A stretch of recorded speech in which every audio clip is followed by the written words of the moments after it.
माझं नाव शमा सावंत. मी तुम्हाला आज कोकणातली आंब्याच्या रायत्याची पारंपरिक रेसिपी दाखवणार आहे. रेसिपीसाठी लागणारं साहित्य पाहूया. लसूण, कढीपत्ता, गूळ, मिरची. मी इथे संकेश्वरी मिरची घेतली, तुम्ही कुठलीही तुमच्या आवडीची मिरची घेऊ शकता, आणि थोडंसं खोबरं. या रेसिपीसाठी मी हापूसचा आंबा घेतला आहे. खरं तर ह्या रेसिपीसाठी रायवळ आंबा जास्त वापरला जातो, पण तुम्हाला जो आवडतो आंबा तो तुम्ही वापरू शकता. आंबे शिजवण्यापूर्वी ह्या आंब्याचा देठ असा काढायचा आणि मग तो असा हळूच थोडासा पिळून घ्यायचा, जास्त नाही. कधी कधी डिंक असेल तर तो पडतो. आता मी या सगळे आंब्यांचे देठ काढले, थोडेसे पिळून घेतले आणि आता मी हे शिजवायला ठेवते. थोडंसं पाणी शिजवायला ठेवलं. पाणी कमी झालं आणि थोडंसं अजून पाणी घेतलं. आता आंबे शिजेपर्यंत आपण हे वाटप थोडंसं वाटून घेऊया. हे सगळं वाटप आपण आता वाटून घेऊया. पहिले लसूण, थोड्याशा मिरच्या आणि हे खोबरं आपण वाटलं. आता ह्या 4 आंब्यांसाठी मी हे अर्धा वाटी वाटप केलेलं आहे. मला जर नको असेल तरी बिना वाटपाचं सुद्धा नुसतेच आंब्याचं तुम्ही रायतं बनवू शकता फोडणीला घालून. हे आंबे मी आता गॅसवरती पातेल्यात शिजत ठेवले आहे. तुम्हाला जर हवा असेल आणि लवकर घाई असेल तर तुम्ही हेच आंबे कुकरात सुद्धा लावू शकता. जसे आपण बटाटे उघडतो तसंच हे आंबेसुद्धा तुम्ही कुकरामध्ये लावू शकता. ते शिजवत असताना जर पाणी कमी झाले असं वाटलं तर तुम्ही वरून पाणी घालू शकता, म्हणजे ते व्यवस्थित शिजतात. हा आंबा इथे फुटलेला दिसतोय, म्हणजे हे आंबे आता शिजले. आपण या आंब्यांना व्यवस्थित असं सोलून घेऊया. थोडं ह्याला एकदम सोलायचं नाही, थोडं बाटीला पण मांस ठेवूया. थोडं सालीला पण राहिलेलं मांस आपण नंतर काढून घेऊ.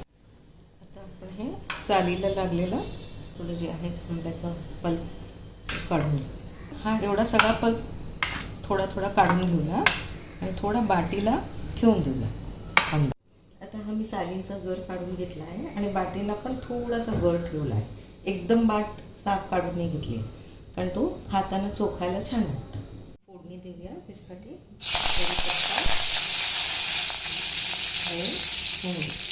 तुम्हाला हवं तर तुम्ही हिंग पण घालू शकता. थोडासा मालवणी मसाला त्याच्यात 1 चमचा घालते. लाल तिखट रंगासाठी.